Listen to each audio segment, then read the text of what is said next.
Just want to give you an update on my taps. Absolutely thrilled with this. Is my 3-way tap that's from the Amazon team. You've got your 3 valves there. So when you've got your water turned on, you can pick and choose which valve that you have and which one you use. You can use all 3 at once if you want to, or just use 2.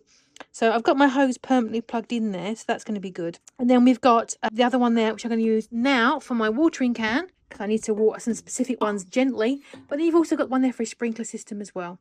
Let me just show you what it looks like. So let me turn it on. All the valves are closed. Let's just turn on this one. Lovely. And this one. And then you've got 2. And then this one will be ready to hose. It's coming out there. And I can do 2 at once if I wanted to. How smart is that? Really smart system. I think it's really great if you want to turn it off.